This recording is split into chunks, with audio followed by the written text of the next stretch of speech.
Hello guys, welcome to my channel FCI. दोस्तों मैं अर्जुन। दोस्तों आज की वीडियो में कोई भी एडिटिंग नहीं है, कुछ भी नहीं कर रहा हूँ, एक्स्ट्रा नॉर्मल वीडियो है। गाइस आज की वीडियो में मैं आप लोगों को 10 ऐसी टिप्स देने वाला हूँ जो कि एक कैंडिडेट के लिए काफ़ी ज़्यादा इंपॉर्टेंट है। अगर वो कैंडिडेट इन टिप्स को फॉलो करे तो वो किसी भी एग्जाम को क्वालिफाई कर सकता है, वो अपनी ड्रीम जॉब पा सकता है और उसके जो भी सपने हैं वो आराम से पूरे कर पाएगा। क्योंकि ये जो टिप्स होती हैं ये कैंडिडेट के अंदर होनी चाहिए और ये टिप्स ही होती हैं जो हमें सक्सेसफुल बनाती हैं, हमें एक जॉब दिलाती हैं और आगे हमारी जो भी ड्रीम्स होती हैं उन्हें पूरा करने में हमारी हेल्प करती है। तो ये वीडियो कंप्लीट एंड तक देखना। सो गाइस सबसे पहले जान लीजिए आपकी पहली टिप क्या है। देखो, हमें कोई भी एग्जाम हो उसका एम सेट करना चाहिए, यानी कि जो भी हमारी पोस्ट है, जिस डिपार्टमेंट में हम जाना चाहते हैं वो एक सेट होना चाहिए हमारे दिमाग में। अगर तुम चाहते हो कि तुम्हें रेलवे में एएलपी बनना है, या फिर तुम गार्ड बनना चाहते हो, या फिर तुम्हें स्टेशन मास्टर बनना है, या कोई भी पोस्ट तुम चाहते हो, तो उस चीज़ को फिक्स कर लो कि भाई मुझे रेलवे डिपार्टमेंट में जाना है और साथ ही साथ मुझे ड्राइवर की पोस्ट चाहिए है। अब अगर तुम अपना एक एम बना लेते हो तो कॉमन सी बात है, दूसरी यहाँ पर सबसे ज़्यादा इंपॉर्टेंट चीज़ होती है कि तुम्हें उसकी स्टेजेस की जानकारी होनी चाहिए। अब तो कई लोग होते हैं जो एसएससी का फॉर्म भर देते हैं, पता चला एग्ज़ाम दे लिया, उसके आगे की बात का पता नहीं है क्या होना है। कुछ लोग बैंक में यही करते हैं कि पता ही नहीं है बैंक में आना क्या है, बैंक की प्रोसेस क्या होती है। पुलिस का किसी को पता नहीं है कि फिजिकल कब होना है, उसमें क्या होना है। तो मेन चीज़ होती है स्टेजेस की जानकारी रखना। जैसे मेरा जब एनटीपीसी का मैंने एग्जाम दिया था तो मैंने पता कर लिया था कि पहले प्री होता है, मेंस होता है, कितने टाइम बाद उसका साइको हो सकता है, कितने टाइम बाद टाइपिंग होती है, या फिर कितने टाइम बाद डॉक्यूमेंट वेरिफिकेशन होता है, या मेडिकल हो सकता है। मेडिकल में क्या होता है, कौन से टेस्ट होते हैं, डॉक्यूमेंट वेरिफिकेशन में कौन से डॉक्यूमेंट लगते हैं। मतलब हर एक चीज़ की जानकारी मैंने पहले से कर रखी थी। और कुछ जानकारी मुझे तब हुई थी जब मैंने पहला ग्रुप डी का एग्ज़ाम दिया था 2013 के टाइम पे। ठीक, तो इस चीज़ को ध्यान रखो, अपने एग्जाम की स्टेज के बारे में हमेशा जानकारी रखो।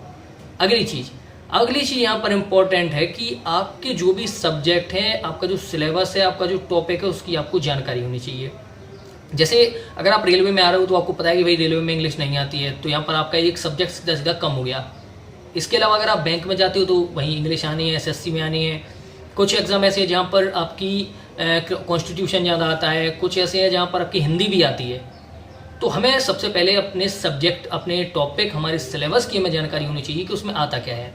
और साथ ही साथ ये भी जानकारी रखनी चाहिए कि किस लेवल का आता है।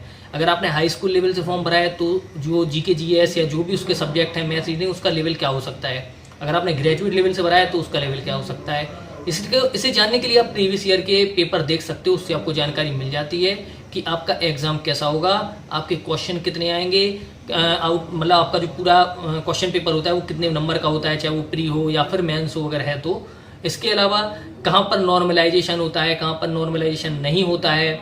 आपको जो क्वेश्चंस हैं, आपके नंबर ऑफ क्वेश्चंस और आपके जो मार्क्स हैं वो सेम है क्या, जैसे कि 100 क्वेश्चन 100 मार्क्स के हो गए, या फिर कई जगह और भी हो जाते हैं, 160 हो जाते हैं, 200 क्वेश्चन हो जाते हैं। इस टाइप से आपको पूरी जानकारी होनी चाहिए अपने सब्जेक्ट की, अपने टॉपिक की, कि कितने क्वेश्चन आते हैं, आपको किस टॉपिक से क्या क्वेश्चन मिलेंगे, उनका लेवल क्या रह सकता है। ठीक, अब जैसे एनटीपीसी के एग्जाम की बात करें तो ग्रेजुएट लेवल है तो कॉमन सी बात है, सिंपल तो क्वेश्चन आएंगे नहीं। कोशिश करेंगे वो भी एग्जाम जो लेते हैं हमसे कि जितना टफ दे सकें।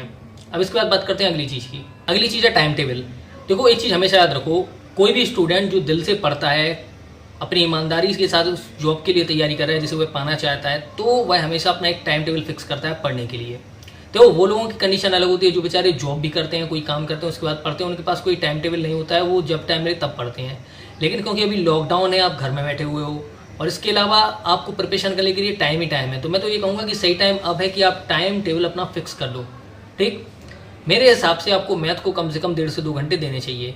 1.5 से 2 घंटे अगर आप मैथ को देते हो तो आपकी मैथ अच्छी खासी प्रिपेयर हो सकती है। और आपको पता है कि एग्जाम में अच्छे नंबर चाहिए तो मैथ अच्छी प्रिपेयर करनी होगी।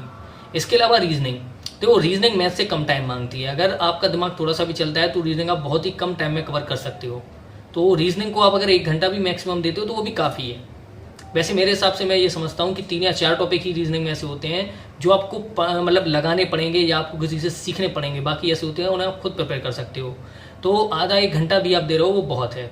ठीक, अब इसके अलावा बात करते हैं साइंस, जियोग्राफी, बाकी का जो पोर्शन है आपका। देखो, इस टाइप के क्वेश्चन ये होते हैं कि आप कभी भी इनका अंदाज़ा नहीं लगा सकते हो कि ये कितने टफ आ सकते हैं, कितने सिंपल आ सकते हैं।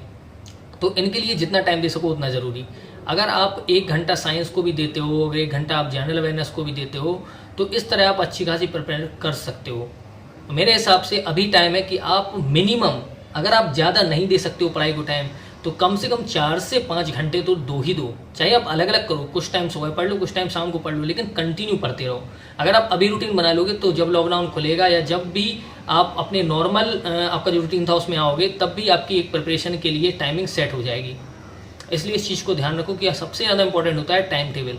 टाइम टेबल के अकॉर्डिंग चलोगे तो आगे चल के जब आप प्रैक्टिस सेट लगाते हो उससे भी अभी आपको काफ़ी हेल्प मिलती है। अगर आप सोच लो कि मुझे प्रैक्टिस सेट हर हालत में 40 से 50 मिनट में लगाना है, तो ये हमें अपना टाइम फिक्स करके रखना चाहिए। प्रैक्टिस सेट का एक आपका रिमाइंडर होता है, वो लगा के रखना चाहिए आपको मोबाइल में। ये इससे क्या होता है, आपकी स्पीड भी बढ़ती है। इसलिए टाइम टेबल काफ़ी खास है। मैथ का क्वेश्चन लगाते हो तो वो भी इसके लिए एक सोचो कि मुझे हर हालत में 10 सेकेंड, 20 सेकेंड या 30 सेकेंड में इसका आंसर निकाल के रखना है। इसलिए टाइमिंग इंपॉर्टेंट होती है। अगली चीज़ होती है तो वो बुक सिलेक्शन। हमेशा याद रखो कि अगर आप कभी भी प्रिपरेशन कर रहे हो किसी एग्ज़ाम की, तो हमें ये जानकारी होनी चाहिए कि कौन सी बुक्स ऐसी हैं, कौन से किताबें ऐसी हैं, नोट्स कैसे हैं कि जिनसे हम अच्छी प्रिपरेशन कर सकते हैं। कई लोग ऐसे होते हैं कि पता चला बैंक की तैयारी कर रहे हैं, लूशन की किताब लेके पढ़ने लगते हैं। मानता हूँ कि कुछ क्वेश्चन इक्का दुक्का फंस भी जाए, लेकिन बैंक के लिए जो सही किताब है हमें उनसे पढ़ना चाहिए। एसएससी के लिए जो सही बुक्स हैं हमें उनसे पढ़ना चाहिए। रेलवे के लिए जो सही है उनसे पढ़ना चाहिए। इसके अलावा आपको फिजिक्स, केमिस्ट्री, बायो, आपके अदर जो सब्जेक्ट हैं इन सबकी भी अच्छी खासी जानकारी होनी चाहिए। इनके लिए भी आपको अलग से हो सके तो बुक लेनी चाहिए। होता क्या है कि जैसे आप किसी टेक्नीशियन या फिर एलपी का एग्जाम दे रहे हो तो आप लोगों को फिजिक्स, केमिस्ट्री अच्छी पूछी जाती है वहाँ पे। अब ऐसे में जो नॉर्मल कैंडिडेट है जिसे साइंस ठीक से नहीं आती, वो बेचारा बैठ के रह जाता है। इसलिए आपको बुक्स को हमेशा प्रिपेयर करके चलना चाहिए। अगर आप ड्राइवर की प्रिपरेशन कर रहे हो तो आपको साइंस का पोर्शन अच्छा रखना होगा। अगर आप एनटीपीसी की प्रिपरेशन कर रहे हो तो आपको सारे पोर्शन स्ट्रॉन्ग रखने पड़ेंगे, लेकिन उनका लेवल थोड़ा सा कम रहेगा। ग्रुप डी में आपको पता है कि आपको कैसी प्रिपरेशन करनी है। अगर आप एसएससी के लिए कर रहे हो तो आपको इंग्लिश भी अच्छे से तैयार करनी है, क्योंकि ये नहीं है कि आप इंग्लिश छोड़ दो तो बाकी सब अच्छे से आप निकाल लोगे और क्वालिफाई हो भी जाओगे। पहले ऐसा होता था कि वही 200 नंबर का पेपर होता था, तब आदमी सोच लेता था कि 50 नंबर की इंग्लिश छोड़ दो, 150 में भी सिलेक्शन ले लेंगे। उस टाइम पे 100 के आसपास कट ऑफ जाती थी, सिलेक्शन हो भी जाते थे। लेकिन अब टाइम चेंज हो गया है। और साथ ही साथ एक चीज़ भी याद रखो कि देखो, क्योंकि लॉकडाउन है तो हर जगह बुक वगैरह दुकानें खुली नहीं है कि आप किसी बुक स्टोर से जाके किताबें ले लो। कई ऐसे भी होंगे जिनके पास किताबें अवेलेबल नहीं है, तो आप इंटरनेट से पढ़ सकते हो, क्योंकि इंटरनेट नॉर्मली आजकल हर इंसान के मोबाइल में है। अब इंटरनेट से पढ़ने का भी भैया मतलब नहीं है कि आप अनअकैडमी पर चले जाओ या किसी बड़ी यूट्यूब चैनल पर वहाँ पर जाके अपना माथा फोड़ने लगो। हमेशा याद रखो, सिर्फ उस टॉपिक को इंटरनेट से प्रिपेयर करो जो आपको लगता है कि आपका कंप्लीट नहीं है। अगर आप मैथ प्रिपेयर कर रहे हो, आपको लगता है कि यार मुझे ये वाला एक टॉपिक नहीं आ रहा है, तो उस टॉपिक को ही इंटरनेट पर सर्च करो, चेक करो कि कौन सा टीचर उसे अच्छे से पढ़ा रहा है, फिर उसकी वीडियो को देखो और समझो अच्छे से। मैंने भी इस तरह प्रिपेयर किया था। जो भी मुझे टॉपिक नहीं आता था, चाहे वो मैथ, रीजनिंग, जीके, कुछ भी हो, साइंस हो, कोई भी हो, मैं उसे हमेशा इंटरनेट से प्रिपेयर कर लेता था। और यकीन मानो, इस टाइप से प्रिपरेशन करने से, अगर आप इंटरनेट का सहारा लेते हो प्रिपेयर करने के लिए सिर्फ, तो आप बहुत अच्छी प्रिपरेशन कर सकते हो। ये नहीं कि भाई इंटरनेट खोला और लग गए फेसबुक चलाने। मुझे पता है डिस्ट्रैक्शन कई आते हैं सामने, वो भी अभी आएगा, थोड़ी देर बाद बताऊंगा। सो ये चीज़ हमेशा ध्यान रखना कि अच्छी किताबें लो। और साथ ही साथ एक चीज़ और बता देता हूँ, अगर आप एनटीपीसी या ग्रुप डी के लिए प्रिपरेशन कर रहे हो तो इसके लिए मैंने बुक्स की जो लिंक है वो डिस्क्रिप्शन बॉक्स में दी हुई है। आप वहाँ से जाके बुक का नाम अच्छे से पढ़ सकते हो, कवर भी देख लेना। अगर आपको किसी बुक स्टोर पर मिल जाती हैं लॉकडाउन खुलने के बाद तो ले लेना, और अगर आपको नहीं मिलती हैं तो आप ऑनलाइन भी परचेज कर सकते हो। इसके अलावा किताबें इंटरनेट पर कोई ना कोई पढ़ी ही रहती है, जो फ्री बुक्स होती हैं वहाँ से ही पढ़ सकते हैं। और चाहो तो आप सिर्फ एक काम करके भी प्रिपरेशन कर सकते हो, ना ही आपको किसी बुक की ज़रूरत पड़ेगी, ना ही किसी के नोट्स की। आप सिलेबस जो एनटीपीसी का है उसके टॉपिक सारे के सारे नोट कर लो, हर एक टॉपिक को पर डे इंटरनेट पर प्रिपेयर करो, आपके आराम से अच्छी खासी तैयारी हो जाएगी। और साथ ही साथ आपको अपडेट क्वेश्चन भी मिलेंगे। अगली जो चीज़ है वो है कि हमें आलसीपन से दूर रहना चाहिए और साथ ही साथ डिस्ट्रैक्शन से भी दूर रहना चाहिए। देखो, कई लोग क्या होता है, पढ़ते टाइम आलस आने लगता है, पढ़ने का मन नहीं करता है, लगता है कि यार कौन पढ़े। मैं भी हूँ, मैंने भी कई बार पढ़ाई की है। स्टार्टिंग करता था, आधे घंटे बाद ही मन उठ जाता था और मन करता था अब नहीं पढ़ना है। फिर थोड़ा सा उस चीज़ में चेंज किया। जो टॉपिक आप पढ़ रहे हो, अगर आपको उसमें मन नहीं लग रहा है, आपको नहीं लग रहा है कि यार ये पढ़ना चाहिए, तो तुरंत उस टॉपिक को चेंज करके दूसरा टॉपिक पढ़ो। लेकिन पढ़ो, ये नहीं कि पढ़ना बंद कर दिया और मोबाइल चलाने लगे। ठीक, अगर आपको साइंस का कोई टॉपिक पढ़ रहे हो, आपको समझ में नहीं आ रहा है, तो उसे थोड़ी देर के लिए छोड़ के दूसरा कोई टॉपिक पढ़ो, लेकिन पढ़ते रहो कंटिन्यू। क्योंकि जब आप पढ़ते हो तो आपके दिमाग में एक पॉजिटिविटी आती है कि हाँ यार मेरा मन सिर्फ पढ़ाई में लगा हुआ है। और जब आपके मन में ये छवि बन जाएगी, आप पॉजिटिव आपका माइंड सोचेगा, तो ऐसी कंडीशन में आपने जो टॉपिक अभी छोड़ दिया था आप उसे भी फिर से प्रिपेयर करोगे, वो आपको प्रिपेयर हो भी जाएगा। कई लोग होते हैं जिन्हें साइंस की न्यूमेरिकल समझ में नहीं आते, कोई बात नहीं, पहले आप साइंस के बेसिक को पढ़ो। आपका जो डिस्क्रिप्टेड है लैंग्वेज, जो क्वेश्चन जिनके आप न्यूमेरिकल लगा रहे थे, पहले उनके बारे में पढ़ो, उन्हें समझ लो अच्छे से। उन्हें समझने के बाद जब आप उनके फॉर्मूलों को देखोगे, उनके एग्जाम्पल देखोगे, उसके बाद आप लोगों को आराम से न्यूमेरिकल समझ में आएंगे। ये नहीं कि डायरेक्ट न्यूमेरिकल लगाने लग गए और देख रहे हो कौन सा फॉर्मूला लगना है, क्या लगना है, ऐसे कभी नहीं आएगा समझ में। इसलिए एक चीज़ याद रखो कि आलसीपन से बचना चाहिए। और डिस्ट्रैक्शन की बात करूँ तो सिर्फ इतना सा है कि मोबाइल का यूज़ कम करो। जब आप प्रिपरेशन कर रहे हो, जब तैयारी कर रहे हो, उस टाइम अपने मोबाइल को साइलेंट करके रखो। वाइब्रेट भी मत करना, क्योंकि वाइब्रेशन से भी कई बार हमें लगता है कि यार पता नहीं किसका मैसेज है, किसका फ़ोन है, और लग जाते हैं। इसलिए साइलेंट करके रखो, मोबाइल को साइड में रख दो बिल्कुल।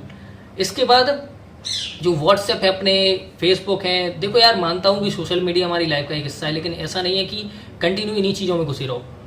इनमें अगर घुसे रहोगे तो कुछ नहीं होगा। मैंने भी खूब व्हाट्सएप चलाया है, फेसबुक चलाया है, खूब मैंने गेम्स भी खेले हैं एक से एक, लेकिन मैं यही सोचता था हमेशा कि पढ़ाई के टाइम पे सिर्फ पढ़ाई करनी है। उस टाइम पे कोई भी कॉम्प्रोमाइज़ नहीं करना है, किसी भी तरह से किसी भी सोशल मीडिया या मोबाइल को टच नहीं करना है।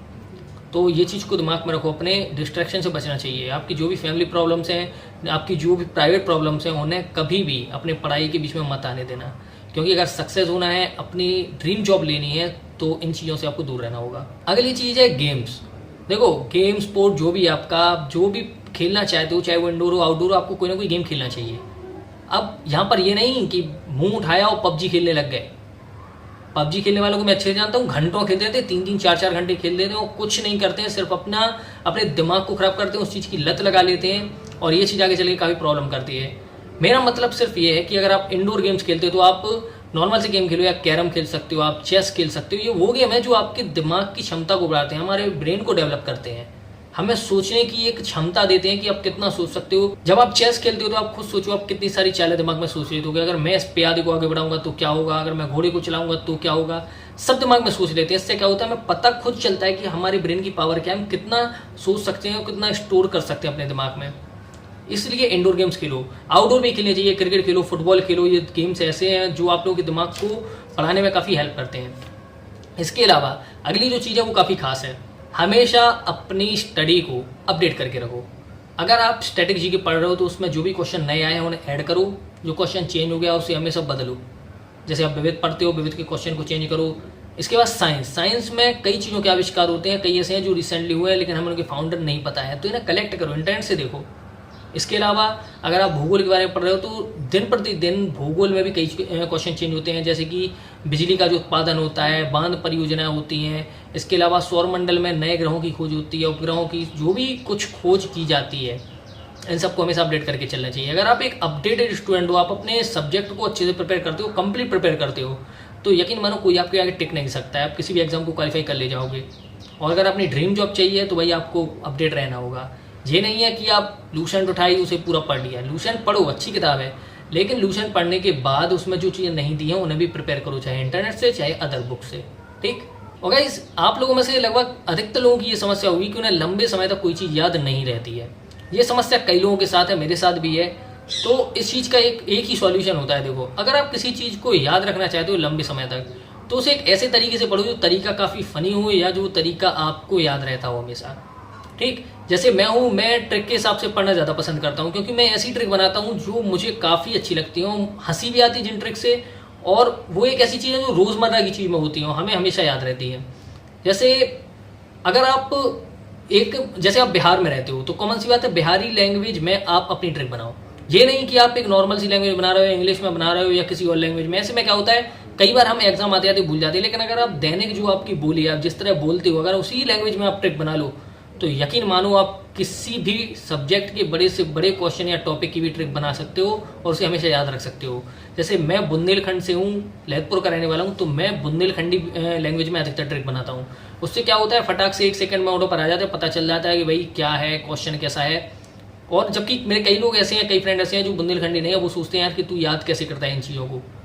तो मैं जानता हूँ कि मैं क्या सोचता हूँ, मैं किस तरीके से उन चीज़ों को याद करता हूँ। इसी तरह मैं आप लोगों से भी करता हूँ कि देखो, आजकल लोग बोलते हैं कि ट्रिक नहीं पढ़नी चाहिए, ट्रिक का ज़माना गया। देखो, मैं मानता हूँ नहीं गया है। जब तक आपको ऑब्जेक्टिव क्वेश्चन पेपर आते रहेंगे, जब तक आपको ट्रिक लगाने का सिस्टम है, तब तक ट्रिकें कभी फेल नहीं होंगी। हमेशा ध्यान रखो, कई बार आप डिस्क्रिप्टेड याद नहीं कर पाते हो, लेकिन आप ट्रिक से पढ़ते हो तो आपको लंबे टाइम तक याद रहता है। कोशिश करो फनी सी ट्रिक बनाने की, आप जो भी लैंग्वेज में बनाना चाहो, चाहे आपको कुछ भी लगे, कैसा भी। ऐसे में आप लोगों को कई सारी चीज़ें हमेशा याद होती हैं। अगर आप मैप बना रहे हो तो मैप को भी मतलब कलर्ड बनाओ। कलर्ड मैप बनाओगे तो वो जो चित्र होता है, वो मैप होता है, वो हमारे दिमाग में छप जाता है कि यार भारत के यहाँ पर उत्तर पश्चिम की ओर देखो तो पीला पीला हिस्सा दिखता है जहाँ पर रेगिस्तान है, वहीं आप अगर दक्षिण पश्चिम की ओर आ जाओ तो वहाँ पर हरे पहाड़ दिखते हैं। इस तरह आप लोगों को कई सारी चीज़ें दिमाग में आ जाती हैं, आपकी कई चीज़ें याद हो जाती हैं आप लोगों को। ठीक, हिंदी इंग्लिश का अच्छा ज्ञान रखना चाहिए। अगर आपको हिंदी में कोई क्वेश्चन याद है तो उसे इंग्लिश में जरूर पढ़ो। अगर आपको इंग्लिश अच्छे से याद है उस क्वेश्चन की तो हिंदी में भी पढ़ लो। इससे क्या होता है, आपकी इंग्लिश भी अच्छी हो जाती है और साथ ही साथ आपको पेपर में जो क्वेश्चन हो किसी लैंग्वेज में आ जाए आप उसे आराम से लगा लोगे। तो अगर लंबे टाइम तक रिवीजन रखना चाहते हो तो अपने दिमाग को बढ़ाओ, उस चीज़ में इंटरेस्ट लो। ये नहीं है कि बादाम खाने से ही मेमोरी बढ़ती हो। देखो, जिसे पढ़ना होता है, जो इंटरेस्टेड होता है पढ़ाई के लिए, वो बिना बादाम खाए भी प्रिपरेशन कर सकता है और लंबे टाइम तक याद रख सकता है। लेकिन अगर हमारे अंदर ही आलसीपन छुपा हो, अगर हम खुद ही पढ़ना नहीं चाहते हो तो तुम बादाम खाओ क्या, बादाम में डूब जाओ, तब भी कोई असर नहीं पड़ेगा। मैं भी स्टार्टिंग में खूब बादाम खाता था कि इससे प्रिपरेशन अच्छी होगी, मैं याद कर पाऊंगा कई चीज़ों को, लेकिन यार कुछ याद नहीं हुआ जब तक कि मुझे खुद इंटरेस्ट नहीं आया पढ़ाई में। जब मुझे इंटरेस्ट आया तो बादाम मैंने खाना बंद कर दिया कि यार कौन खाए, प्रिपरेशन पर फोकस करना चाहिए। और यकीन मानो मुझे याद भी हुई थी कई सारी चीज़ें। और गाइस, सबसे आखिरी और इम्पॉर्टेंट चीज़ जो है वो है रेडी फॉर द बैटल। देखो, जंग का मैदान होता है कंपटीशन की तैयारी करना, क्योंकि करोड़ों स्टूडेंट हैं और अगर तुम्हें उन सबको पीछे छोड़ के आगे बढ़ना है तो तुम्हें अपने इन सारी जो टिप्स हैं इन सबको अच्छे से फॉलो करना होगा। तब कहीं जाके तुम उस लड़ाई के मैदान में जा पाओगे। वहाँ पर अपने सामने जितने भी लड़ाकू खड़े हुए हैं, जितने भी कॉम्पिटिटर हैं, आपके जो कैंडिडेट्स खड़े हैं बाकी, उन्हें पीछे कर पाओगे। क्योंकि देखो, एग्जाम में एक पॉइंट में भी मार्क्स की काफ़ी वैल्यू होती है। रेलवे जो नॉर्मलाइजेशन करता है उसमें वो पॉइंट के बाद 5 अंकों तक के कैंडिडेट को शामिल करता है। यानी अगर आपके मार्क्स 78.000000 हैं और अगर किसी कैंडिडेट के 78.00001 हैं तब भी वो आपसे आगे कहलाएगा। तो समझ लो कंपटीशन की वैल्यू कितनी है यहाँ पर। आप लोगों को प्रिपरेशन अच्छे से करनी होगी। जब तक आप प्रिपरेशन ठीक से नहीं करोगे, यहाँ पर देखो कोई ऐसा नहीं होता है कि जो एग्जाम पे आप पर हाथ रखे आके, कोई ऐसा नहीं होता है कि जो एग्जाम में आपको चीटिंग कराने के लिए आपके सामने आके बैठ जाए। जब एग्जाम का टाइम होता है तो सिर्फ हम ही होते हैं, जो करना होता है हम ही को करना होता है। उस टाइम पे हमारे दिमाग में कई चीज़ें चलती हैं। हमें अपने फ्यूचर के बारे में दिखता है, हमें अपनी फैमिली कंडीशंस दिखती हैं कि हमारे मम्मी पापा ने हम लोगों को कैसी कंडीशन से पढ़ाया है और उसके अलावा आगे अगर हमारी जॉब लगती है तो हम अपने फ्यूचर को कितना अच्छा बना सकते हैं। ये चीज़ें दिमाग में चलती हैं और ये चीज़ें होती हैं जो हमें करेज करती हैं, हमें आगे बढ़ने के लिए प्रेरित करती हैं कि चाहे कुछ हो जाए मुझे ये एग्ज़ाम निकालना है। तो ये चीज़ याद रखो, प्रिपरेशन करते टाइम किसी भी तरह की लापरवाही नहीं करनी चाहिए। जो टिप्स मैंने बताई उन्हें फॉलो करो। अगर आप अच्छे से फॉलो करते हो तो 110% आप जॉब ले सकते हो। ये चीज़ मैंने फॉलो की है, उसी के बेस पे 3-4 जॉब जो मेरी लगी हैं वो मैं संतुष्ट हूँ उन चीज़ों से जो मैंने फॉलो की हैं। क्योंकि मैं जानता हूँ कि मैंने पढ़ाई के मामले में किसी तरह का कॉम्प्रोमाइज़ नहीं किया। मैंने पढ़ाई की तो सिर्फ पढ़ाई की, खेला अगर तो सिर्फ खेला। आप पढ़ाई भी करो, खेलने के लिए भी टाइम निकालो। देखो, खेलना भी अच्छा होता है, खेलने से हेल्थ भी बनी रहती है और दिमाग भी अच्छा खासा चलता है। तो इन चीज़ों को ज़रूर फॉलो करना एक बार। इसके अलावा अगर आप चाहते हो कि आप लोगों को और भी अच्छी वीडियोस मिले और भी अच्छे सजेशन मिले तो इस चैनल को सब्सक्राइब ज़रूर कीजिए, नोटिफिकेशन बेल ऑन कीजिए ताकि आपको लेटेस्ट वीडियोस के नोटिफिकेशन तुरंत मिले। और जाते जाते एक चीज़ और बता देना, टिकटॉक ज़्यादा पसंद है या यूट्यूब? मिलते हैं अगली वीडियो में।